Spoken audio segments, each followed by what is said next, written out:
Remaja yang sehat berasal dari lingkungan yang sehat. Selamat datang di Postera, Podcast Peak Air Sejahtera. Bersama saya, Fanya Farisa Faustina Farobi, sebagai Duta Anti Narkoba Jawa Tengah tahun 2025. Dan saya Anindya Putri Azalia sebagai Duta SSK Putri SMA Negeri 2 Purwokerto tahun 2025.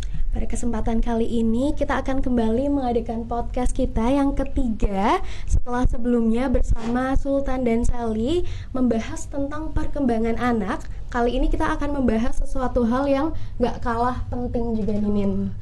Terutama untuk para remaja, wajib banget sih nonton video kita nanti karena ini topiknya sangat bermanfaat untuk kalian ke depannya seperti itu. Oke, jadi topik kita pada pembahasan kali ini adalah narkoba. Dan untuk topik lebih dalamnya lagi, itu apa nih? Untuk topik lebih dalamnya lagi, kita akan membahas seputar tekanan teman sebaya atau cara bilang tidak pada narkoba tanpa merusak pertemanan nih. Tapi di sini kita nggak sendirian ya, tentunya kita juga bersama narasumber kita yang luar biasa di bidangnya. Selamat datang Bapak Wiki. Apa kabar? Alhamdulillah sehat. Ya, jadi narasumber kita hari ini adalah Bapak Wiki Sri Erlangga, SSMSI, yang menjabat sebagai penyuluh narkoba ahli muda BNN Kabupaten Banyumas.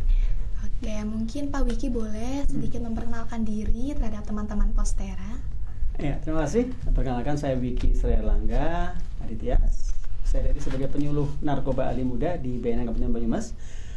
Tugas kami memberikan penyuluhan kepada anak, remaja, keluarga, seluruh anggota masyarakat bagaimana kita punya ketahanan diri anti narkoba, menyelamatkan generasi muda, melindungi mereka dan menguatkan masyarakat ayah ibunya supaya punya pola asuh yang benar sehingga kita bisa menciptakan generasi yang bersih dari narkoba atau bersinar. Oke, ya luar biasa. Setelah tadi kita mengenal narasumber kita, mungkin langsung aja ya Nin ke materi inti kita karena teman-teman Postera pasti udah gak sabar. Betul. Mulai aja mungkin dari yang pertama nih. Menurut Bapak Wiki sendiri, bagaimana Bapak melihat kondisi penyalahgunaan narkoba di kalangan remaja saat ini? Ya, memang kalau kita melihat kepada jumlah penyalahgunaan narkoba memang didominasi oleh remaja, generasi muda. Kalau kita melihat kepada tersangka kasusnya adalah orang dewasa, usia 20 ke atas ya. Mereka yang ditangkap polisi karena mengedarkan. Tapi korbannya sebagian besar adalah remaja. Terbukti dari jumlah peserta rehabilitasi di tempat kami. Di BNN kita kan punya klinik ya. Kita mengobati orang yang kecanduan narkoba. Tahun kemarin kita capai sampai 58 orang. Tahun ini 2025 sampai dengan bulan Desember, ini belum selesai ya, sudah 79. Nah itu lebih dari separuh, itu adalah anak SMP dan SMA. Memang ini sangat tergantung kepada bagaimana kita mencari ya, menjaring mereka. Karena memang pada dasarnya rehab itu ada dua, voluntary, sukarela, dan compulsory atau paksaan. Nah, compulsory adalah pada saat seseorang itu ditangkap oleh kepolisian atau BNN, tapi dia bukan mengedar. Nah, maka dia tidak diproses hukum. Karena sekarang hukuman bagi pecandu atau penyalahguna narkoba tidak diproses hukum pidana, tapi direhabilitasi. Nah, kemudian ada yang voluntary, orang yang memang punya keinginan untuk sembuh, dia pengen datang ke BNN, direhab. Nah, di tengahnya ada yang memang terkadang kita tidak bisa berharap orang itu bisa punya niatan untuk sembuh dari narkoba sendiri dan mengharapkan mereka datang. Harus ada sedikit persuasi, sedang memaksa. Lewat mana? Salah satunya lewat sekolah. Nah, kita sering datang ke sekolah-sekolah, koordinasi dengan guru BK, dengan kesiswaan. Manakala ada siswa yang terindikasi, bisa disampaikan ke kami, nanti kita laksanakan screening, kita cek narkoba di sana. Nah, ternyata kita dapatkan beberapa sekolah yang memang akomodatif dengan kami, kerjasama dengan kami. Nah, ada beberapa yang sekolah yang memang akhirnya kita tes, ada anak yang menyalahguna, dan rata-rata anak SMP dan SMA. Jadi memang ternyata ini terbukti statistik berbicara sama dengan empirik di lapangan. Ketemu kita banyak sekali anak-anak remaja, SMP, SMA yang mulai coba pakai. Memang tidak sampai kepada narkotika ya, tapi lebih kepada obat-obatan yang kalau dibiarkan pasti lama-kelamaan pasti akan naik ke narkotika. Betul. Kalau di pusat rehabilitasi sendiri dari yang dua jenis yang Bapak sebutkan itu lebih banyak yang mana Pak? Banyak voluntary. Banyak yang memang bukan atas tanggapan. Tanggapan itu kemarin ya, tahun ini 79, itu hari sekitar 24. Yang memang tanggapan dari kepolisian dikirim ke kami untuk direhab. Tapi selebihnya adalah yang memang datang ke BNN untuk rehab atau yang kita datang ke sekolah, kita tes, kemudian akhirnya mereka direhab. Ada juga yang mungkin diantar keluarganya, seperti itu juga ada. Ternyata banyak ya Nin ya sekarang ya. Malah anak SMP SMA ya Pak? Iya, yang justru masa depannya masih panjang, malah udah terjebak penyalahgunaan narkoba. Nah, dari cerita Pak Wiki tadi, saya yakin banget pengalaman Bapak dalam menangani narkoba itu sudah banyak sekali. Nah, menurut Bapak, bentuk ajakan narkoba seperti apa yang paling terjadi nih di lingkungan para remaja? Ya, jadi memang kenapa remaja itu adalah segmen yang paling banyak menyalahgunakan? Karena memang dari sisi mental mereka paling mudah, masih memiliki rasa ingin tahu yang besar, rasa ingin mencoba. Maka kalau kita bicara ketahanan diri anti narkoba, ya bukan hanya ketahanan narkoba sebenarnya, semua hal yang negatif kita punya satu metode cara bagaimana anak itu bisa membentengi dirinya. Pertama ada yang namanya self regulation. Self regulation adalah pengaturan diri, bagaimana kasarannya anak tidak punya keinginan penasaran untuk mencoba narkoba. Seperti itu. Termasuk juga dia bisa menahan keinginan. Misal dia pengen ganti HP, pengen ganti motor, nggak terus yang nangis tantrum. Nah, itu kalau dia sudah dewasa, dia bisa mengontrol diri, regulasi diri, maka dia bisa menahan keinginannya. Nah, termasuk keinginan untuk mencoba hal yang negatif seperti narkoba, mohon maaf, seperti mencoba seks pranikah, itu pun juga terkait dengan regulasi diri. Kedua adalah reaching out. Reaching out adalah bagaimana anak itu punya keinginan untuk berprestasi, dia berkegiatan positif dan memilih teman yang baik. Kalau seorang anak itu punya kegiatan yang positif, ya dia tidak hanya sekedar nongkrong pinggir jalan, motoran entah kemana yang nggak jelas, pasti teman-temannya akan baik, dikelilingi oleh circle yang baik, bestinya pasti teman yang baik. Nah, kalau lingkungan dia baik, maka tidak ada yang nawari narkoba atau menawari hal yang negatif. Nah, kalaupun akhirnya ada yang menawari, nah bagaimana? Kita harus punya satu assertif. Jadi asertif itu satu pola komunikasi yang mana seseorang itu bisa menyampaikan sesuatu yang diinginkan dan yang tidak diinginkan dengan tidak menyakiti lawan bicara. Jadi kalau kita kategorisasi ya, ada yang orang yang agresif, sebaliknya ada yang pasif. Asertif itu di tengahnya. Agresif itu orang yang memang talkative, yang ngomongnya kadang das-dus, tidak peduli dengan perasaan lawan bicara gitu kan. Sebaliknya ada yang pasif. Dia mau ngomong aja nggak enak, nanti takut nyakitin gitu kan. Manut dibully temennya diem aja. Nah, asertif adalah yang kita harapkan seorang itu bisa menyampaikan yang diinginkan maupun tidak diinginkan. Yang diinginkan contohnya gimana? Ada orang yang saking rikuhnya mau izin ke belakang, dia nahan pipis aja nggak enak gitu loh. Betul. Nggak enak lah, udah nanti nunggu kelas selesai kan seperti itu. Ada yang orang diutangin duit, nagihnya sampai nggak enak.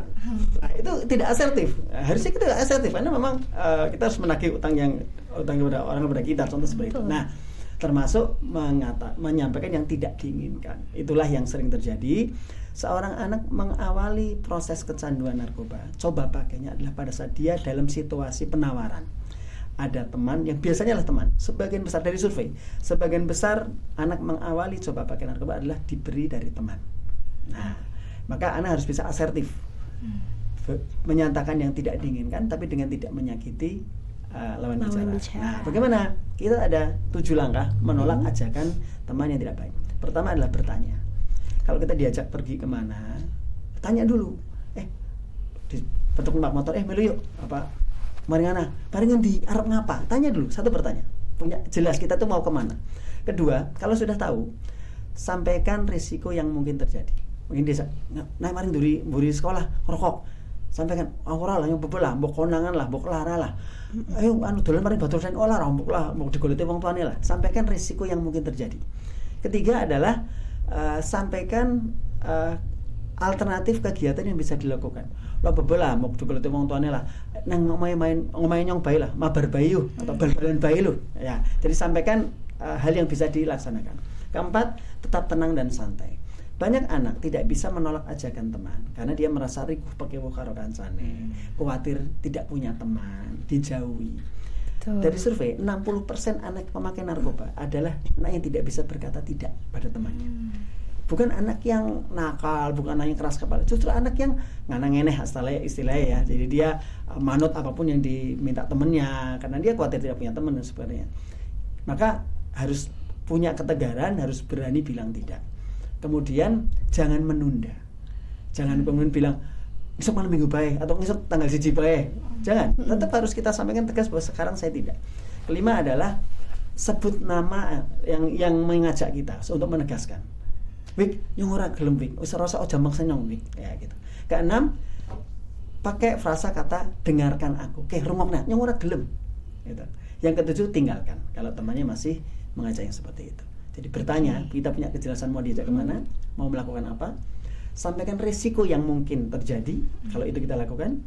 Ketiga adalah berikan alternatif kegiatan yang bisa dilakukan. Keempat, tetap tenang dan santai, tidak terpaksa. Kelima, sebut namanya. Enam, dengarkan aku. Dan 7, tinggalkan. Bisa ditambah dengan misal kita kasih apresiasi. Oh, makasih ya udah diajak, tapi kapan-kapan enggak lah, aku nggak mau lah. Seperti itu bisa. Jadi 7 langkah yang bisa kita lakukan menolak ajakan teman yang negatif. Termasuk, mohon maaf, bukan cuma narkoba. Mohon maaf, seperti kita bicara kalau genre ada seks pranikah ya. Iya, betul. Tadi kita sama tuh, self regulation, kita tidak punya rasa penasaran. Kemudian reaching out, kita memilih teman yang baik dan berkegiatan positif, dan kita asertif. Manakala mohon maaf, kita sudah sampai pada taraf kita mulai punya ketertarikan dengan lawan jenis. Ya. Maka yang pertama adalah kita memilih, mungkin kita sudah dekat, maka pilihlah lawan jenis yang baik. Kalau dia baik pasti tidak akan minta macam-macam. Kalau dia minta macam-macam, kita asertif, kita bisa menolak, ya kan?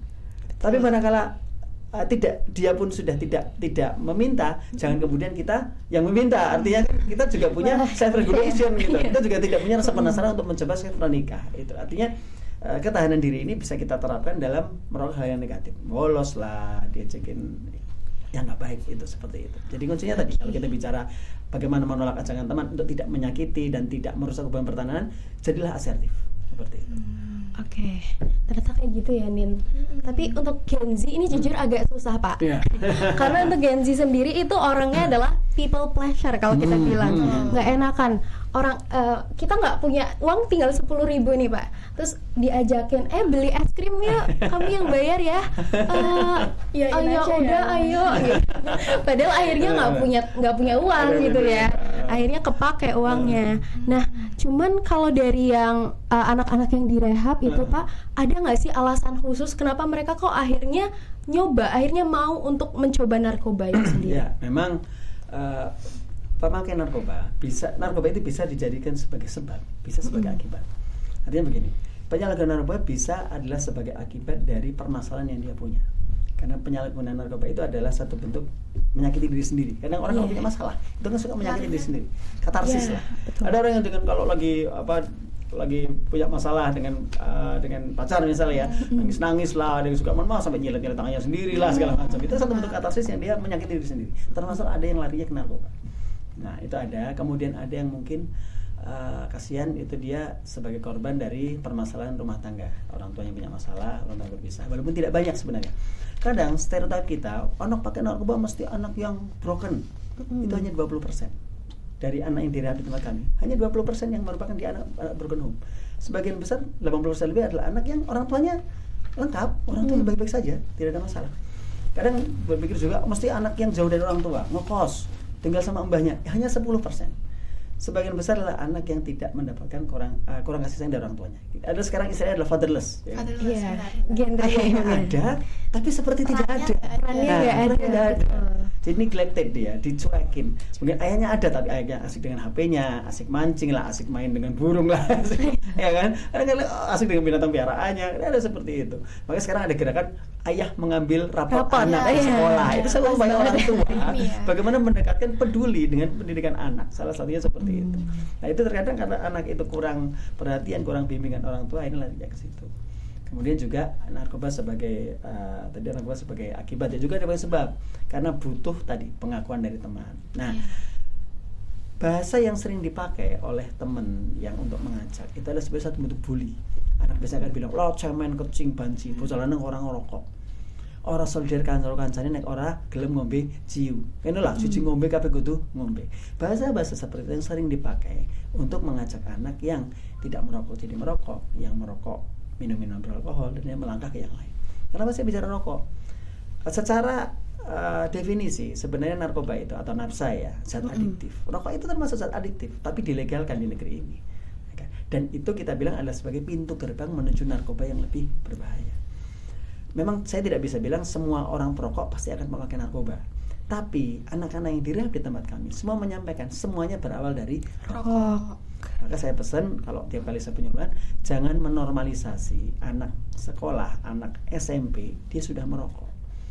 Karena kita banyak sekali, ngerokok tok iki lah, udah ngombe ciu lah. Karena kalau dibiarkan lama-lama dia nongkrong pinggir jalan, main nggak jelas sama temennya, minuman akan muncul di situ. Kalau sudah terbiasa mabok pakai minuman beralkohol, akan mencari alternatif mabok yang lain. Karena sekarang anak tuh udah paham, anak yang sering mabok ya, mabok itu kan matanya merah, kemudian mulutnya bau, bahasanya bambu naga kayak gitu. Terus after effect-nya orang minum apa? Muntah-muntah, istilahnya jackpot. Itu nggak enak banget, pusing lah, nggak enak. Nah, obat-obatan ini sekarang menjadi satu alternatif mabok yang baru ya, itu adalah dengan obat-obatan. Yang paling mudah adalah obat yang bisa dicari di warung, adalah biasanya mohon maaf obat batuk, kemudian obat anti mabuk perjalanan, ada obat anti alergi yang seringkali disalahgunakan. Yang sebenarnya kan obat batuk itu ada, saya bicara ilmu farmasi ya, zat yang namanya dextromethorphan. Dextromethorphan itu obat tidur yang ada di dalam obat batuk. Nah itu kalau kita selama kita meminum obat batuk itu sesuai dengan dosisnya, it's okay, aman. Kalau misal obat batuk yang saset ya itu paling satu hari satu saset, sekali minum maksimal 3 ya. Mohon maaf saya seperti nah mungkin bisa di kotak. Ya nggak apa-apa, biar teman-teman bisa tahu juga ya. Kenapa ini saya sampaikan ya? Karena begini, banyak penyalahgunaan narkoba karena ketidaktahuan seorang anak. Dia dikasih minum temennya, dia nggak tahu. Dan biasanya kalau kita melangkah sudah ke obat-obatan itu kadang bahasanya oke, kepenang gue bal-balan, penang gue sinau. Jadi vitamin, stimulan seperti itu. Lalu sebenarnya itu termasuk kategori narkoba. Nah, obat-obatan seperti ini bisa kita cari di apotek, di warung bahkan tanpa resep. Nah, maka kita kalau punya ke masyarakat kita sampaikan, Pak, nek ana bocah tuku obat kiye ya, nganti sedo 10-15 aja dhewe mesti ngomapok. Bahkan kalau kita beli di apotek pun, apotek udah tahu, pasti dibatasin. Ditanya dulu di asesmen, yang betul siapa Mas? Bahkan kadang disarankan membeli yang tidak ada kandungan dextronya, yang herbal. Ya, kalau masih ngotot minta, biasanya juga dibatasin maksimal 3 atau 5. Seperti itu biasanya. Nah, kemudian kalau sudah biasa membawa ini, mana yang melangkah ke obat-obatan yang lain. Ada obat-obat yang seharusnya dengan resep dokter, yaitu obat yang harusnya dengan untuk orang-orang dengan sakit saraf ya. Ini warnanya kuning ya. Sebut nama aja ya. Kalau ini kan ada mereknya, jangan. Nah, ini sering disebut istilahnya adalah Heximer. Obatnya namanya Heximer ya. Zatnya namanya trihexyphenidyl. Trihexyphenidyl itu adalah obat untuk orang tremor, untuk orang saratan lah seperti itu. 10.000 dapat 6. Murah banget kan? Ya, anak sekarang kalau anak SD dia uang sakunya 5.000 urunan dia bisa mabuk berapa kali daripada minum yang obat seperti ini. Tren sekarang anak kenapa lebih suka obat? Karena after effect-nya berbeda dengan minuman beralkohol. Cirinya apa? Tidur. Jadi kalau ada temennya di sekolah itu cuma tidur aja, hari Senin suka nggak masuk, itu biasanya karena malam minggunya masih suka mabok, masih pusing, kemudian hari di sekolah suka tidur. Nah, obat-obatan seperti ini sekarang cenderung memang murah ya. Jadi misal kata obat batuk kayak gini ya, katakanlah Rp2.000 per saset, dia minum 10 ya, 10.000. Ini lebih murah lagi yang seperti ini. Ini bisa buat mabuk berapa kali? 10.000 dapat 6 ya? Iya. Untuk pengguna awal mungkin dia cuma 1. Nah, tubuh kita punya reaksi namanya adaptasi dosis. Ya, dosisnya pasti akan bertambah. Contoh begini, banyak orang dewasa itu kecanduan obat, khususnya analgesik, obat pereda rasa sakit gigi.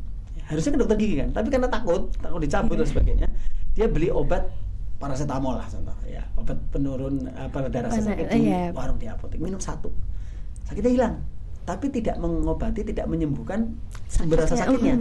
Itu hanya menipu saraf saja, sarafnya dimatikan sehingga tidak merasa sakit gigi. Nah, kemudian minggu ke depan sakit lagi, dia minum 1 butir, nggak mempan, dosisnya nambah 1,5, barulah rasa sakitnya hilang. Pekannya lagi nambah lagi dosisnya. Termasuk obat-obatan seperti ini, dosisnya pasti bertambah. Nah, namanya pengedar, menjualnya dia pintar, gratis dulu. Begitu anak itu nanti sudah kecanduan, nah dosisnya bertambah, baru dikasih harga. Nah, kemudian yang namanya narkoba, ada yang namanya gejala putus zat atau sakau. Gejala putus zat itu muncul pada saat orang menghentikan konsumsinya, dia nggak pakai lagi.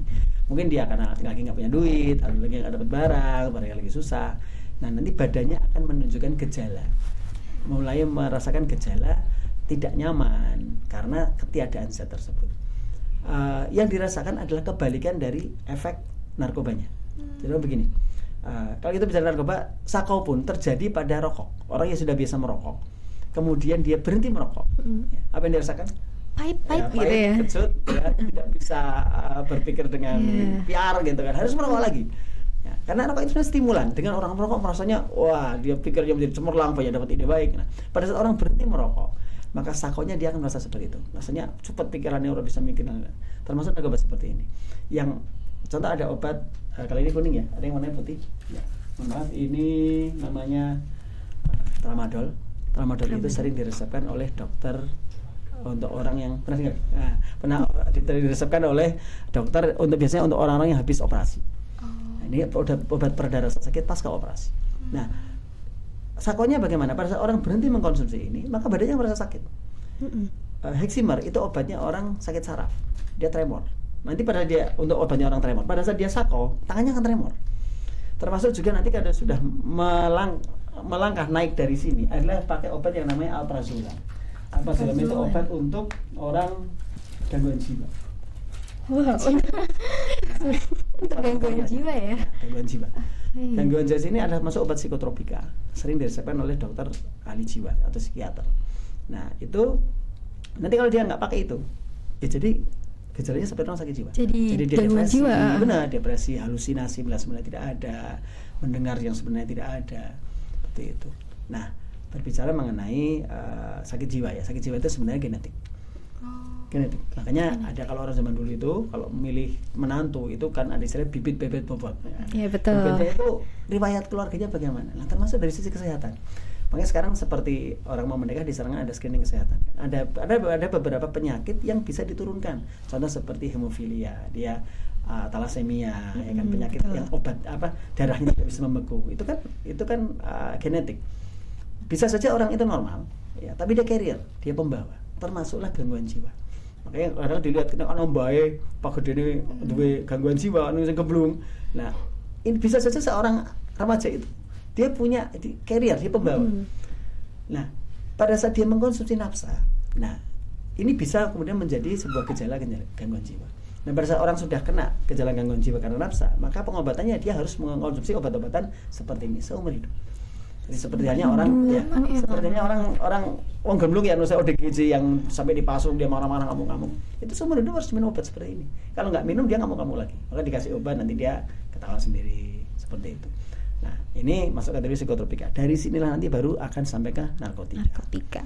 Jadi kalau saya bilang tidak ada penyalahgunaan narkotika yang instan. Kasarannya bocah alim, orang rokok, dolan maring masjid, ngetik-ngetik nganggo ganja, sabu ekstasi. Awalnya adalah merokok, minum alkohol, obat-obatan, baru sampai ke narkotika. Nanti kalau dia sudah semua penyalahgunaan ini sudah dilakukan, kecanduan sudah terjadi, dia biasanya akan sampai ke tahap pengedar. Pada saat apa? Dia sudah sako, badannya sakit, dia butuh uang, maka yang dilakukan cuma dua kemungkinannya, dia jadi pengedar atau dia jadi pencuri. Biasanya yang jadi korban adalah orang tua di rumah. Barang-barang pada dijual, duitnya ibunya diambil, kalungnya ibunya dijual, barang-barang di rumah pada digadekan. Ciri pecandu rata-rata seperti itu, pasti punya problem keuangan karena butuh uang untuk beli narkoba. Terkadang juga memang dimanfaatkan oleh bandar. Pengedar itu pertama gratis, lama-lama harganya semakin mahal. Makanya keuntungan bisnis narkoba itu semakin besar karena namanya orang lagi butuh, berapapun pasti akan dibeli. Nah, kalau laki-laki seperti itu, mohon maaf, kalau perempuan apa yang dilakukan? Maka narkoba dekat sekali dengan seks bebas, dekat sekali dengan prostitusi, karena orang bisa melakukan apapun untuk mendapatkan narkoba. Nah, kalau sudah berhubungan dengan siapapun dia tidak berpikir, risiko penyakit kelamin, HIV/AIDS. Makanya bahkan orang mengaitkan narkoba dengan HIV/AIDS. Kalau kita lihat secara langsung, itu sebenarnya tidak terlalu banyak. Narkoba banyak di HIV/AIDS banyak dikaitkan dengan narkoba pada saat orang menggunakan jarum suntik. Ya, karena sekarang sudah jarang orang pakai narkoba jarum suntik, pakainya sekarang rata-rata obat telan seperti ini. Nah, pada saat orang menggunakan narkoba jarum suntik, itu yang terjadi adalah mereka sharing needle. Jadi satu jarum suntik digunakan oleh beberapa orang narkoba sehingga bisa menularkan penyakit di antara mereka. Contohnya hepatitis, termasuk HIV/AIDS. Nah, sekarang memang sudah jarang orang pakai narkoba jarum suntik, heroin waktu itu. Sekarang lebih banyak seperti ini. Tapi kondisi orang pada saat mereka sakau, mereka tidak sadarkan diri, bisa terjadi hubungan seksual dengan orang yang tidak dikenal, dan itu pun karena tidak peduli dengan kesehatannya, maka rawan sekali menularkan penyakit kelamin dan HIV/AIDS. Disitulah bahayanya. Ngeri banget ya Nin, ternyata ya. Banyak banget ya dampaknya ya Van. Pantesan saya tuh sering banget dengar dari orang-orang gitu ya yang ngerokok, kalau nggak ngerokok sekali tuh aduh Kecut gitu bibirnya. gitu ya. Ternyata emang itu efeknya gitu loh, dampaknya. Sakaunya kalau emang nggak ngonsumsi lagi. Ya, kayak kopi, orang udah biasa tiap hari minum kopi, ada sakaunya, nggak minum kopi juga gimana? ya? Ngantuk, lemas. Walaupun secara umum kopi memang masih sehat selama nggak berlebihan ya. Iya, Ada juga orang betul. yang suka kopinya berlebihan ya. Apapun yang berlebihan tidak baik. Pasti. Betul banget. Dan ini juga berarti para pemuda tuh harus aware ya. Betul. Karena narkoba itu sendiri tuh nggak yang langsung yang gede yang berupa pil-pil narkoba, sabu seperti itu, tapi bisa dari yang seperti obat batuk tadi.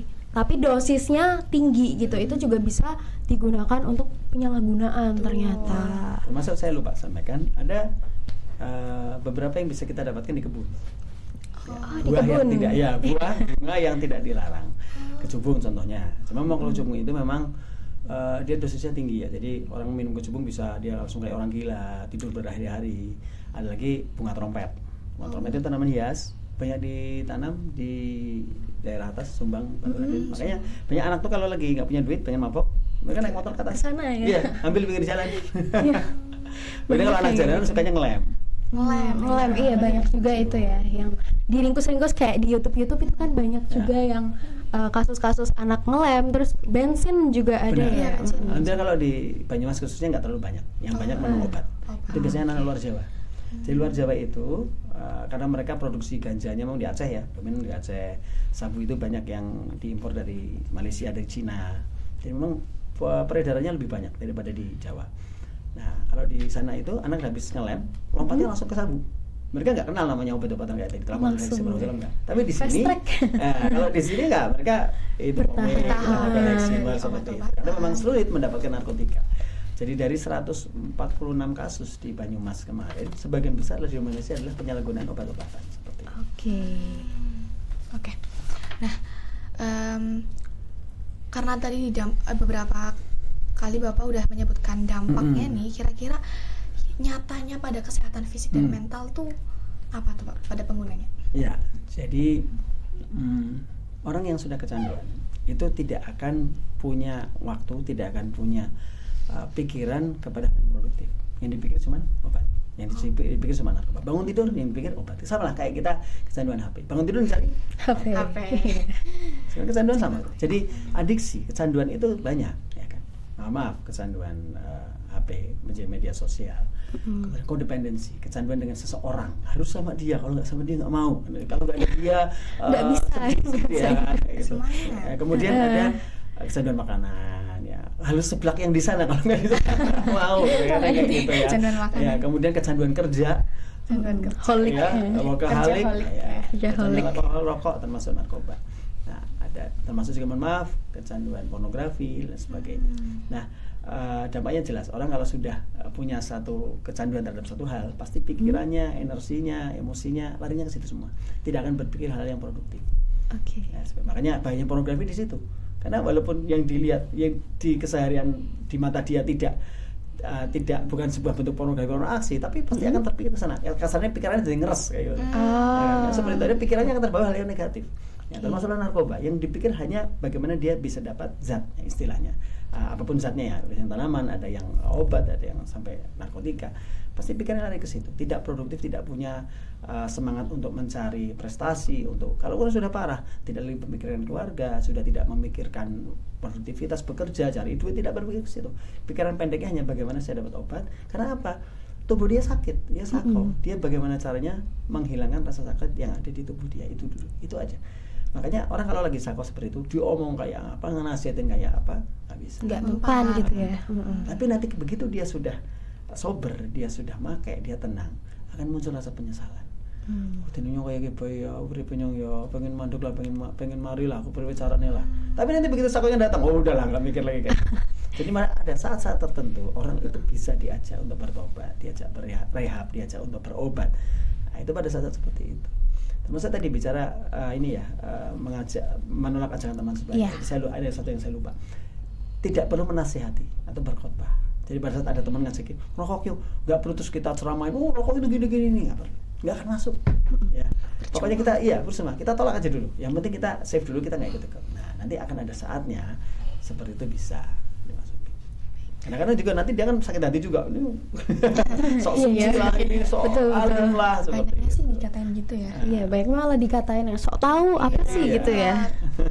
Jadi kita juga harus tahu waktu ya. Kalau misal mau nasehatin, mau menolak, negur gitu juga harus tahu waktunya, tahu tempatnya seperti itu. Nah, masih berbicara tentang dampak nih untuk narkoba sendiri kan ada 3 ya, narkotika, psikoterapika, dan zat adiktif lain. Nah, untuk dampak ketiganya ini apakah ada perbedaan atau gimana nih Pak? Bisa dijelaskan? Tadi saya sampaikan semua narkoba itu punya gejala putus zat atau SAKO. SAKO-nya ini adalah kebalikan dari kenikmatan efek yang didapatkan pada saat orang menggunakan narkoba. Contoh begini, psikotropika itu obat untuk istilahnya obat orang sakit jiwa ya. Nah, pada saat dia SAKO, dia tidak pakai obatnya, maka dia akan lebih kepada SAKO-nya adalah depresi, cemas, ketakutan, halusinasi. Ada rasa sakit tubuhnya ada, tapi tidak dominan. Lebih banyak ke yang psikotropik, psikisnya. Berbeda dengan narkotika. Narkotika itu seperti ganja, opium, itu kan sabu, itu lebih kepada physically. Jadi secara umum narkotika kan dari efeknya itu sebenarnya juga ada 4. Pertama, ada yang efeknya stimulan. Narkoba yang membuat orang justru akan menjadi dia melek, dia punya tenaga ekstra, dia tidak bisa diem, itu ada di ekstasi, ada di sabu, termasuk rokok, itu efeknya stimulan. Orang kan menjadi melek kan, jadi konsentrasinya jadi tinggi, jadi aktif gitu ya. ide akan lancar ya, itu stimulan.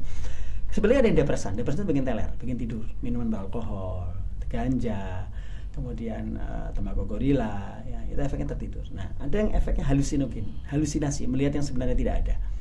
Kemudian keempat, adiktif. Nah, narkoba ada yang efeknya stimulan, ada yang halusinogen, tapi semuanya adalah adiktif, semuanya mencandu. Nah, kalau bicara SAKO-nya tadi, SAKO adalah kebalikan dari efek yang kita dapatkan kenikmatannya. Nah, jadi contohnya seperti tadi, kalau dia narkotika maka lebih kepada badan yang sakit, seperti itu. Bahan adiktif ya tadi, kalau efeknya dia stimulannya jadi dia aktif. Ya maka SAKO-nya nanti dia akan menjadi lumai gitu. Dan itu adalah SAKO dampak awalnya. Lama-kelamaan pasti akan ada efek kepada tubuh kita. Biasanya sarafnya menjadi tidak respon, biasanya kecerdasan menurun, suka lupa, diajak ngomong nggak jelas. Nah, secara umum cirinya banyak, tapi kita kategorinya cuma 3 nih. 3 ong yang pertama adalah bengong, penurunan tingkat kecerdasan, suka nggak nyambung diajak ngobrol. Ong yang kedua adalah bohong, dia suka bohong, dia butuh duit banyak, dia pergi nggak pamit dan sebagainya. Gimana caranya dia bisa dapat duit lah. Ketiga adalah nyolong. Orang pakai narkoba pasti akan butuh duit yang banyak. Dan pada saat barang dia habis pasti akan sudah merugikan orang lain. Nah, maka dan saya tambah satu lagi, penyalahgunaan narkoba, kecanduan itu sebenarnya tidak bisa sembuh. Satu, secara fisik ada sel otak yang rusak yang tidak bisa dipulihkan lagi. Maka biasanya pecandu narkoba secara fisik kan tadi tingkat kecerdasan menurun, suka lupa, suka ngeblank, nggak bakal bisa normal lagi. Pengobatan yang namanya rehabilitasi hanya sekedar membuat dia akhirnya sadar, punya ketegaran, bisa menolak ajakan teman, dia bisa mengontrol diri, bisa memaintain keinginan yang dia ingin. Kedua, secara psikis selalu ada kemungkinan pakai lagi. Maka ini harus dikelola. Maka istilah kita adalah pulih, bukan sembuh. Karena kalau ini tidak dikelola, maka besar kemungkinan dia nanti akan relapse atau kambuh. Dari mana? Dari sisi dirinya sendiri, pada saat yang langu, tidak punya pekerjaan, tidak punya aktivitas, lewat dia kafe di mana dulu mabok, pengen mabok lagi, atau ajakan teman. Jadi membuat seorang mantan pecandu kambuh itu lebih mudah daripada membuat seorang pecandu baru. Maka kalau ada orang habis rehab sekalipun, sama teman-temannya pasti datengin lagi, suruh pakai lagi, karena akan lebih mudah. Orang sudah punya memori kenikmatan di kepala dia. Oh, mabuk itu rasanya kayak gini ya, pengen pakai lagi. Nah, makanya kalau orang udah habis rehab biasanya diminta pindah, hijrah, jangan pindah, jangan gimana kota lagi gitu ya. Ganti nomor HP, jangan ketemu teman yang dulu. Nah, kemudian pesan kepada masyarakat, para mantan pecandu ini jangan di stigma. Stigma itu label. Labeling. Memang mereka ada kemungkinan ada potensi untuk relapse, untuk kambuh, tapi jangan kemudian aku tuh nyolong maning, mesti mabuk maning, resek maning. Kalau tidak diterima, akhirnya apa yang terjadi? Dia berpikir nyong wis tobat ora ditambah, mending nyong kayak timbang nyong dituduh kayak mending nyong kayak sisan temen. Temennya akan datang kowe ora ditambah mbok. Yang setia sama kamu cuma kita. Ayo mabuk maning. Akhirnya seperti itu. Akhirnya mereka tidak bisa lepas dari jeratan narkoba untuk akhirnya pakai lagi. Jadi perjuangan seorang pecandu narkoba untuk pulih itu seumur hidup dan tidak ada kata sembuh. Dan cenderung mereka biasanya secara psikis gampang kecentok, anaknya sensian ya, jadi gampang sekali putus asa. Jadi mereka udah merintis usaha terus gagal, sepi gitu kan, nanti langsung putus asa gitu ya. Akhirnya larinya kan narkoba lagi ya, itulah. Ujung-ujungnya jadi loop ya Bapak ya, jadi lanjut lagi berulang-ulang seperti itu. Lingkaran setan ceritanya seperti itu. Oke, nah dari dampak-dampak yang sudah Bapak jelaskan, untuk dampak hukumnya sendiri itu bagaimana nih Pak? Ya, jadi kalau kita kategorikan ya ada narkoba ya, dan adiktif. Memang bahan adiktif tidak semuanya ada ancaman hukumannya. Contoh yang memang ada di warung, obat-obat ada di warung, obat yang buah-buahan yang ada di kebun yang tadi saya cerita ya, itu memang tidak ada ancaman hukumannya. Kita hanya bisa sampaikan ke masyarakat agar jaga lingkungan. Kalau nemu tanaman kayak gitu ya dicabut aja lah, gitu kan, dibakar, dimusnahkan. Kalau ada warung yang buka jualan obat seperti itu, tolong jangan sampai ada anak yang beli dalam dosis yang banyak. Termasuk kepada orang tua, jangan kemudian menormalisasi rokok. Ada beberapa kultur keluarga di daerah atas yang dingin ya, itu anak hitam itu udah dikasih rokok sama orang tuanya. Kenapa? Dalam rangka istilahnya apa ya, menyalurkan rasa sakit gitu. Karena kan sakit tuh ya, nah dengan rokok itu dia bisa menyalurkan rasa sakitnya gitu. Itu kan seperti itu. Nah, kultur seperti itu yang kita coba berantas dari sekarang ya. Kita selalu sampaikan ke masyarakat. Kemudian juga ke sekolah. Saya sangat menghargai apresiasi pemerintah daerah ya, jadi menetapkan bahwa ada kawasan tanpa rokok ya. Termasuk salah satu tempat pendidikan, gedung pemerintah, fasilitas kesehatan. Itu upaya mempersempit ruang gerak perokok. Ya, harapannya juga akhirnya karena orang tua yang perokok besar kemungkinan akan menciptakan anak juga yang perokok. Kemudian juga sebenarnya secara hukum itu kan di Kota Bogor ada tulisannya dilarang menjual pada anak di bawah 18 tahun. Walaupun pada perokoknya ya banyak ya warung yang banyak yang tetap dijual. Alasannya kan dikon pakai dan sebagainya. Itu kan harusnya sudah mulai ada penertiban dari sekarang. Ya, artinya ada narkoba yang memang tidak ada ancaman hukumannya. Nah, kemudian ada tadi obat yang saya sampaikan kayak tramadol, Hexamer, itu ada di undang-undang kesehatan. Obat seperti itu tidak mungkin dilarang karena memang dibutuhkan untuk orang sakit, ya kan? Ya mungkin orang sakit saraf, orang sakit habis operasi, ibu-ibu habis operasi sesar, butuh obat seperti itu. Nah, ada ancaman hukumannya memang maksimal 12 tahun bagi orang yang menjual saja. Nah, ini ada celahnya. Ini kita bicara hukumnya. Tidak ada sanksi pidana bagi orang yang hanya memiliki saja. Tertangkap dia bawa, selama tidak ada bukti dia menjual ke orang lain, itu tidak bisa diproses. Termasuklah minuman beralkohol. Jadi ada perlu pahami, minuman beralkohol itu tidak dilarang, tapi dikendalikan. Jadi orang boleh menjual minuman beralkohol dengan izin. Bisa mengajukan ke pemerintah daerah dia menjual. Lah yang selama ini diberantas adalah miras ilegal yang tidak memiliki izin. Mana yang sering menjual? Tempat-tempat hiburan malam. Itu memang menyediakan dan memang berizin. Nah, banyak yang sering nanya sama saya, "Pak, kenapa nggak dilarang aja sih?" Saya jawab, Bapak Ibu besarkan anak Bapak Ibu jadi anggota dewan, Mas. Bikin peraturan daerah, bikin undang-undang yang melarang alkohol dijual secara umum. Memang dilarang, bukan cuma dibatasi. Karena jadi kita paham ya di pelajaran PKN ini bahwa namanya aturan perundang-undangan, entah itu peraturan daerah, undang-undang, itu adalah produk hukum yang merupakan kesepakatan antara Dewan Perwakilan Rakyat atau DPRD dengan pemerintah. Nah, Kementerian Kesehatan itu sudah pernah mengajukan rancangan undang-undang pelarangan produk tembakau. Artinya rokok itu benar-benar dilarang di Indonesia, tapi tidak di-ACC oleh DPR. Ya, kita tidak tahu dari kenapa ya kan. Apakah ada dukungan dari pabrik rokok? Apakah memang cukai rokok itu memang sangat besar masuk ke negara, atau ketakutan adanya pengangguran karena pabrik rokok ditutup, atau petani tembakau yang tidak bisa menanam tembakau lagi, kita tidak tahu. Tapi kalau kita pengen Indonesia ini bersih dari yang namanya rokok miras, ya aturannya harus ditegakkan dulu. Gitu. Ya. Orang mabuk itu tidak bisa diproses pidana. Yang bisa adalah orang mabuk dia bikin onar, mengganggu tertiban. Orang mabuk dia mencuri, kena pasalnya mencuri. Orang mabuk maaf dia memperkosa, kena pasalnya memperkosa. Bukan karena mabuknya. Orang beli mabuk di kamar, kunci di kamar, dia mabuk di kamar, dia nggak ganggu, itu nggak bisa diproses hukum. Itu negeri kita seperti ini kondisi hukum. Termasuk obat-obatan tadi. Obat-obatan tadi selama orang memang memiliki, tidak dia memperjualbelikan, maka itu tidak diproses hukum. Maka pernah terjadi pada saat masyarakat itu sudah kesel ya sama aparat, itu kok udah pengedar obat ilegal kok nggak ditangkap-tangkap gitu kan, grebek lah sama masyarakat. Masalahnya pada digrebek itu tidak ada buktinya bahwa dia itu menjual. Nggak ada chat WA-nya, nggak ada pembelinya di situ, dia cuma kepemilikan saja, tidak begitu proses. Jadi kita segi bicara hukum, yang namanya hukum itu orang harus ada bukti dan saksi. Bukti barang buktinya ada, saksinya nggak ada, saksi pembelinya nggak ada, itu nggak bisa diproses. Itu obat-obatan tadi. Nah, mengingat ke psikotropika itu di Undang-Undang 597 tentang psikotropika, itu ada ancaman hukuman bagi yang mengedarkan dan kepemilikan. Jadi mengedarkan itu adalah obat seperti itu sebenarnya ada di apotek, boleh dijual dengan resep. Manakala dia bukan apoteker, bukan pedagang farmasi, dia memperjualbelikan, maka dia ada ancaman hukumannya maksimal 15 tahun.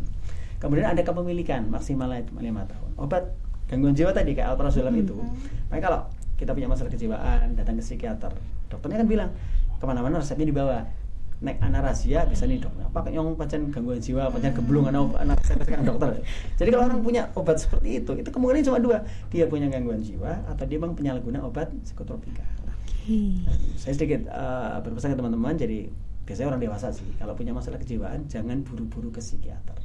Tidak mendikseritakan, tidak, kita harus pahami bedanya psikiater sama psikolog. Psikiater itu dokter jiwa. Kalau psikolog itu ahli jiwa. Nah, kalau dokter jiwa itu di mana-mana dokter, kalau ada orang sakit datang ke dia pasti dikasih obat, pasti akan diresepkan obat telan. Terkadang tidak ada konseling, tidak ada upaya menyelesaikan masalah yang menyebabkan dia punya gangguan kejiwaan, depresi, stres gara-gara anaknya nakal, datang ke psikiater. Psikiater gimana keluarnya pak? Nggak bisa tidur, dikasih obat tidur. Saya pusing, itu psikosomatis, ada penyakit-penyakit yang muncul karena dia punya masalah kejiwaannya.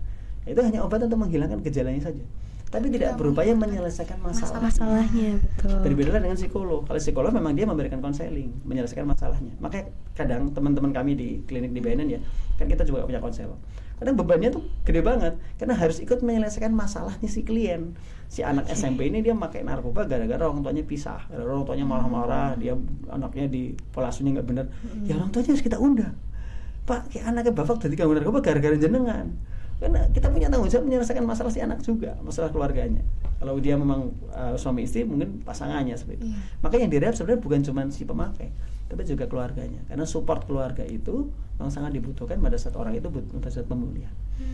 Seperti itu. Jadi kembali lagi bahwa efek narkoba tadi selain sosial, fisik juga adalah hukum. Yang ketiga adalah narkotika. Nah, narkotika jelas undang-undangnya, aturannya, kepemilikan pun jelas ada 4 tahun minimal.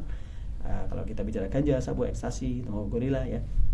Kemudian adalah pengedar. Nah, hati-hati. Banyak anak-anak usia remaja yang sering dijebak temennya yang pemakai narkoba. Jadi, kenyong titip paket gawak namanya Sokaraja Dewa Seketeu. Nggak tahu paketnya isinya apa. Ketangkep. Siapa yang ditangkap? Yang bawa, bukan yang nyuruh. Kemudian yang kedua adalah sekarang kita lagi sukanya belanja online ya kan. Iya betul. Kita untuk lewat HP aja datang paket ke rumah kan, kang paket, mas paket buat jenengan. Kalau Anda tidak pesan barang apapun, paket apapun, datang paket atas nama Anda, jangan diterima, jangan mau tanda tangan, jangan mau difoto. Karena banyak sekarang orang membeli narkotika atau apapun narkoba ya, itu tidak mau pakai namanya, nyilih jenenge tanggane, sedulur kancane. Jadi nanti kalau kita udah terima paketnya, kita nggak pesan berarti kan, orangnya datang, mas kayak paketnya nyong ingin nyilih jenengan. Tujuannya apa? Kalau yang datang polisi atau BNN, karena pasti kan di track tuh dari yang penjual itu, begitu sampai pasti kan datang. Nah kalau yang datang polisi atau BNN, yang datang siapa? Yang benar paketnya, ada namanya, itu yang diperiksa. Makanya pesan kami kalau kita nggak pesan paket apapun jangan diterima, apalagi sekarang model COD ya, udah dibuka bukan barang saya, dipaksa bayar nggak mau, ada viral gitu. Ya intinya kalau bisa kita pesan paket seperti itu. Nah termasuk tadi kalau bicara narkotika tadi masuk kepemilikan, masuk pengedar, sebagai kurir. Nah yang masyarakat perlu tahu adalah terkait dengan sebagai penyalahguna. Jadi sebenarnya kalau bicara narkotika, penyalahguna itu ada ancaman hukumannya 4 tahun. Jadi orang pakai aja, dia nggak jualan, cuma pakai doang. Itu ada hukumannya 4 tahun. Pasal ini pernah dipakai di Undang-Undang 35 ya. Yang terjadi apa? Penjara itu penuh. Jadi penjara itu 70% isinya adalah pecandu narkoba. Jadi apes lah, baru pakai sekali ketangkep masuk penjara. Jangan langsung 4 tahun, minimal 4 tahun. Nah, karena penjara ini penuh, ini over capacity. Harusnya diisi 500, diisi 700.000. Yang terjadi apa? Sipir itu, penjaga penjara itu malah diawasin, malah takut sama Narapidananya. Banyak sekali banyak. Iya. Nah, maka upaya kita sekarang adalah kita gunakan pasal yang berikutnya. Kalau penyalahguna pecandu itu adalah korban, dia tidak dihukum pidana, tapi akan direhabilitasi. Nah, definisi korban itu bagaimana? Dicekoki, dipaksa, dijebak. Baru pertama kali coba pakai. Makanya banyak kita dengar artis kecekol nganggo narkoba. Loh, dia direhab, mesti bayar kayak. Enggak, karena memang dia adalah korban. Jadi kita ada aturan, pada saat orang hanya menyalahgunakan maksimal 2 kali, itu hukumannya rehab. Tapi mana kalau sudah 3 kali, itu bukan korban kalau 3 kali. Udah pecandu ya. Maka mana kalau orang tertangkap dia menyalahgunakan saja, maka dia hukumannya adalah rehabilitasi. Ini upaya kita, satu, mengurangi kapasitas di penjara. Kedua, penyalahgunaan narkoba itu kan sebenarnya kejahatan yang tidak ada korbannya. Kalau mencuri jelas ada korbannya. Siapa korbannya kalau penyalahgunaan narkoba? Dia sendiri. Maka hukumannya bukan dipidana, tapi hukumannya adalah direhabilitasi. Nah, mengobati agar dia tidak pakai narkoba lagi. Nah, karena tapi juga tidak bisa kemudian kita biarkan, karena kalau kita pecandu ini dibiarkan, lama-kelamaan pasti naik kelas, jadi pengedar, jadi pencuri. Dan namanya tindak pidana narkoba, orang mengedarkan itu adalah kejahatan yang berulang biasanya, residivis istilahnya. Jadi kalau kita ngobrol sama teman-teman sipir penjara tuh, kalau orang udah kasus narkoba biasanya 2-3 kali dia akan masuk. Bahkan terkadang masuk dengan kasus yang berbeda. Pertama dia masuk sebagai penyalahguna, besok lagi dia masuk sudah sebagai pencuri. Tapi latar belakang mencurinya karena narkoba. Banyak terjadi seperti itu. Jadi kalau kita bicara narkotika, jadi untuk rehabilitasi memang sekarang semua penyalahguna narkoba itu tidak dikenakan sanksi pidana, tapi rehabilitasi. Harapannya juga supaya memutuskan mata rantai peredaran. Karena kembali lagi, penjara tidak menyembuhkan orang menyalahgunakan narkoba. Justru yang terjadi tambah pintar. Maksudnya gini, orang masuk penjara karena pakai narkoba. Di penjara dia ketemu sama pencuri, dia ketemu sama penipu. Ada apa? Dia belajar pakai kunci T bongkar motor, dia belajar bikin proposal fiktif dia mencuri dan sebagainya. Dia punya keterampilan yang lain. Nah, tapi kalau direhab dia dikumpulkan bersama-sama dengan pecandu. Ya, dia tidak terkompensasi dengan kejahatan yang lain. Kedua, ada kemungkinan juga pada saat orang itu menyalahgunakan narkoba, tapi sekaligus mengedarkan. Itu bagaimana? Nah, karena pengedarnya hukumnya pidana, tapi dia menyalahgunakannya hukumnya rehab. Nah, maka muncul ada namanya lapas narkotika. Padahal Banyumas punya. Jawa Tengahnya ada 2, di Nusa Kambangan, Cilacap, sama di Banyumas.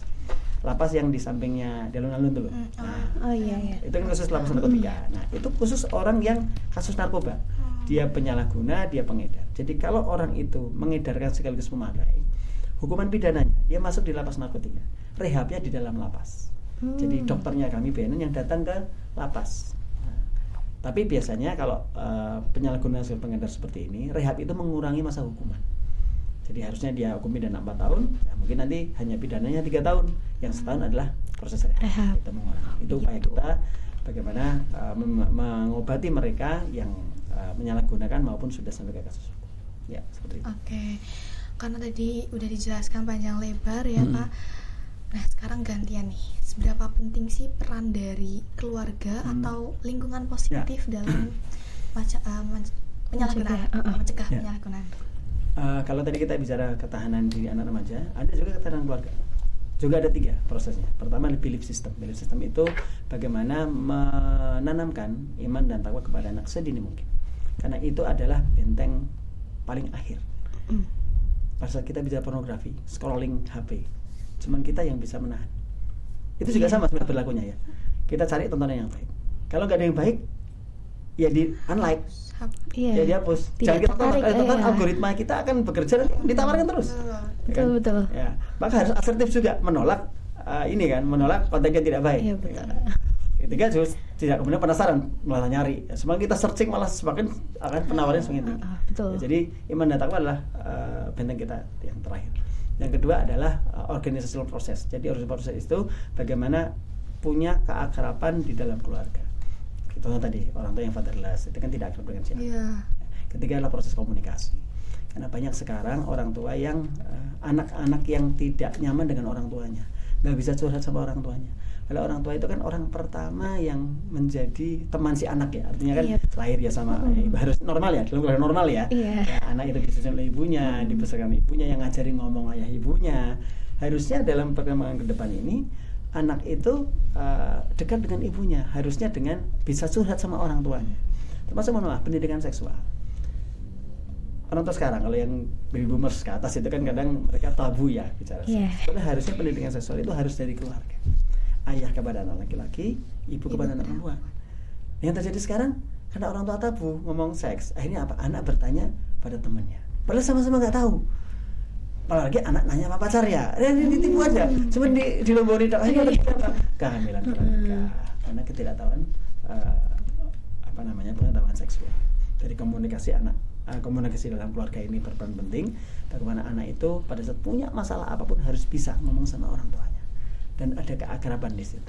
Itu insya Allah akan membentengi anak yang punya ketahanan, dia tidak pakai narkoba, dia bisa menolak apapun yang negatif yang diajak oleh teman-temannya dia ke dia. Jadi keluarga kalau ditanya memang sangat-sangat berperan besar karena banyak sekali pola asuh yang salah yang membuat anak akhirnya punya masalah. Salah satunya adalah narkoba. Oke. Makanya di genre juga ada itu ya, 8 fungsi keluarga ya, yang memang digunakan agar si anak ini terarah hidupnya dan gak terjerumus akhirnya mengonsumsi narkoba dan yang macam-macam. Terus tadi juga ada sebelum kita ke psikiater, kalau misal ada masalah itu bisa ke psikolog dulu. Ya, dan sebenarnya selesaikan dengan keluarga dulu sebenarnya. Ya, sebelum psikolog ya, dengan keluarga, dengan pemuka agama ya, dengan ustadz dan sebagainya.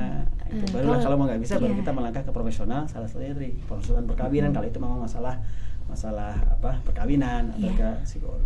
Makanya di PIK R Sejahtera juga ada konselor ya, konselor sebaya. Jadi buat teman-teman yang merasa punya masalah dan lain-lain, jangan disalurkan ke hal-hal negatif, bisa dulu untuk dikomunikasikan, dikonselingkan sama kita gitu ya. Kita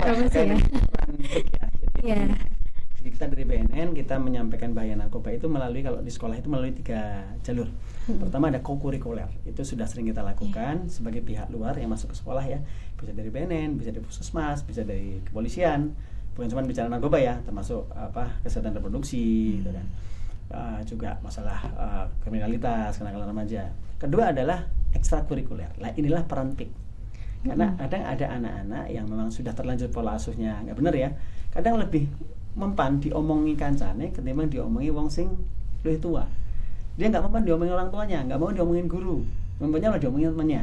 Maka di sini peran PIK, ya MPK, ya OSIS, ya semua ekstrakurikuler di mana teman-teman itu sebagai role model nantinya bisa memberikan informasi mengenai bahaya narkoba. Tidak dalam bentuk formal ngomong di depan gitu, enggak, tapi dalam curhat sehari-hari, ngomong sehari-hari seperti itu.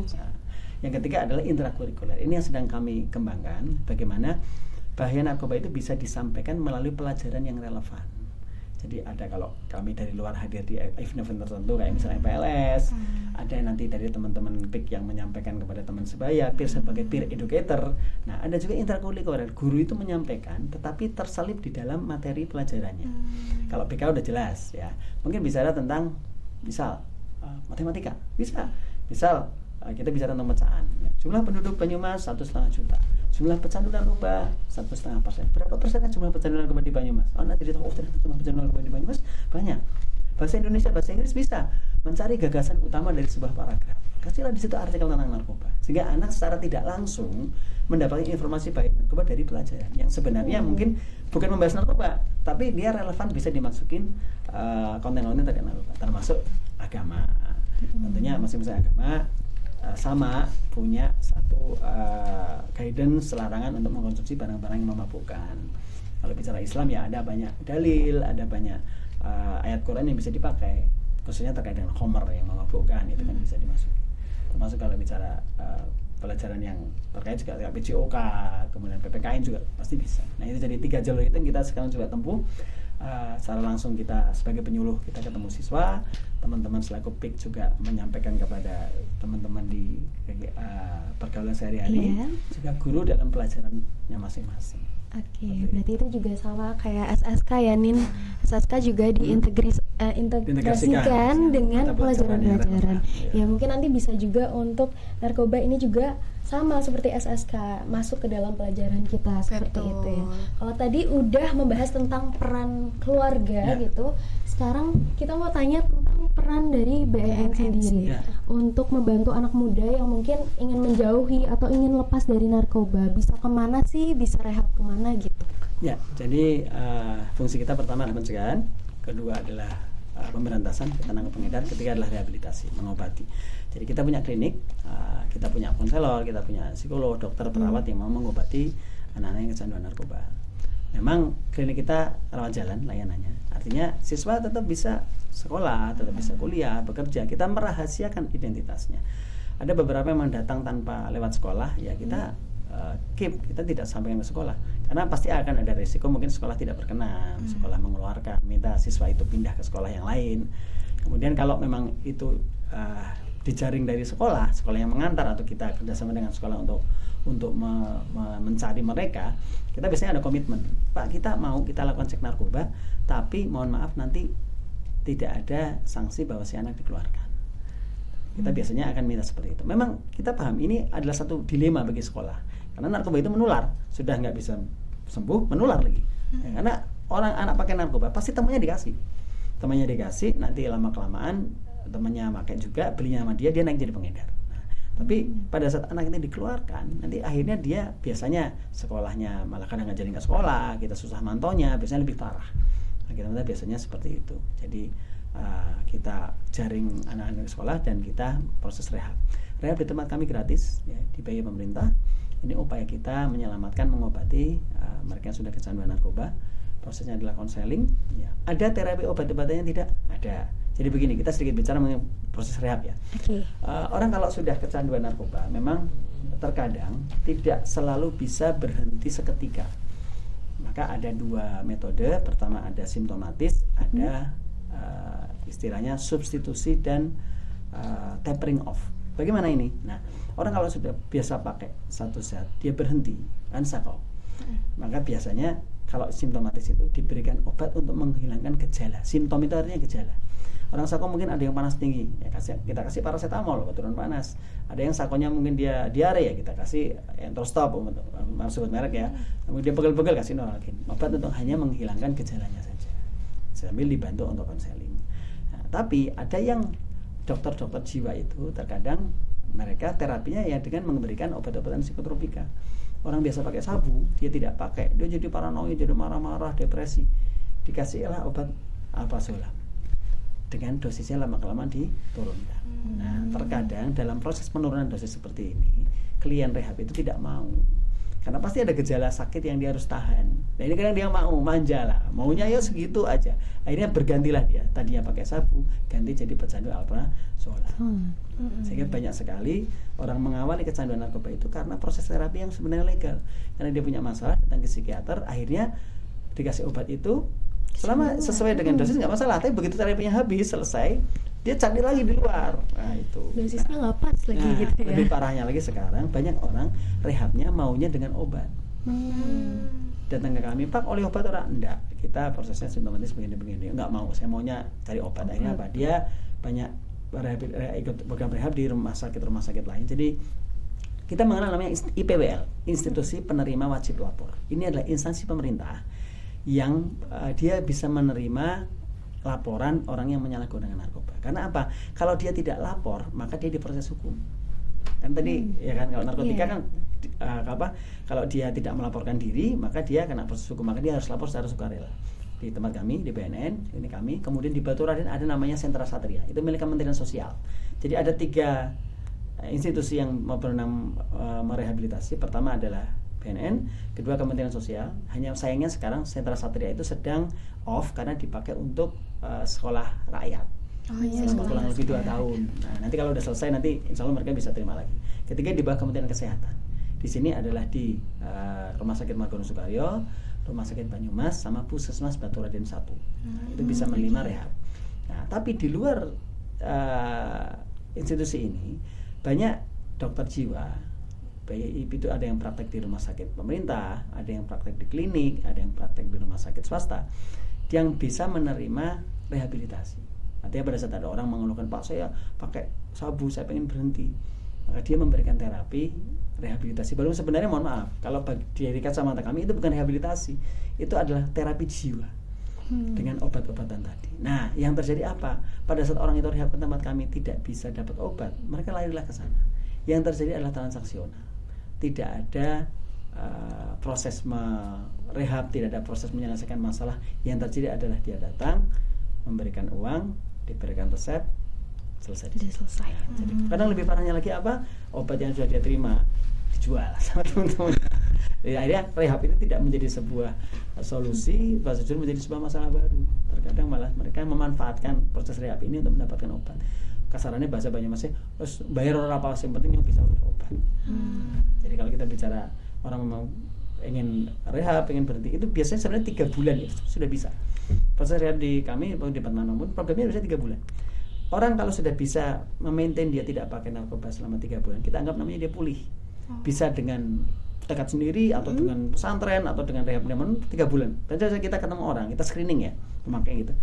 Kapan terakhir pakai? Udah lewat 3 bulan, udah. Ya, nanti tidak perlu rehab. Tapi manakala dia masih dalam kurun waktu 3 bulan, masih ada efek yang dia rasakan, masih ada gejala yang menghambat aktivitas dia, maka itu bisa maka kita anggap perlu direhab. Tapi kalau sudah lewat 3 bulan itu biasanya dia sudah kita anggap bisa pulih lah. Jadi gitu. Sebenarnya kalau orang itu kalau rehab sampai 3 bulan nggak selesai berapa bulan, itu patut dipertanyakan niat rehabnya apa? Hanya sekedar nyari obat atau memang ada berniat untuk pulih seperti itu. Jadi itu upaya kami BNN, Rumah Sakit Margono, Rumah Sakit Banyumas, Sentral Satria, Rumah Sakit Batu Raden, kita membuka layanan rehab. Kalau di kami gratis. Kalau di Rumah Sakit Margono itu dia ada rawat inapnya. Melalui tahun 2026 ada rawat inap gratis bagi yang memang tidak mampu, dibuktikan dengan surat keterangan tidak mampu SKTM dan dia terdaftar di BPJS. Harapannya ini bisa menolong.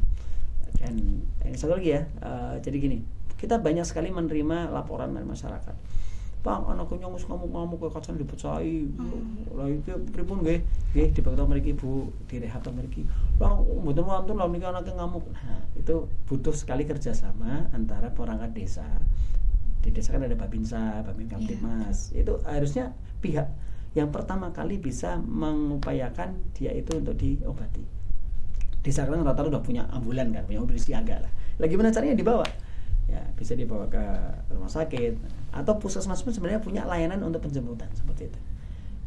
Karena sebenarnya orang kalau sudah istilahnya gaduh gelisah ya, itu sebenarnya perlakuannya sama kayak orang gangguan jiwa. Sama kan ada orang gangguan jiwa marah-marah di rantai, dipasung. Sama kayak itu pecandu narkoba yang ngamuk-ngamuk gitu. Perlakuannya sama, harusnya dijemput, nanti bawa ke rumah sakit. Nah, jadi terkadang kita juga kalau terpaksa sekali sampai orang itu minta tolong, ya udah nanti bisa kita yang bantu untuk jemput orangnya. Tapi memang ya akhirnya memang tidak bisa dengan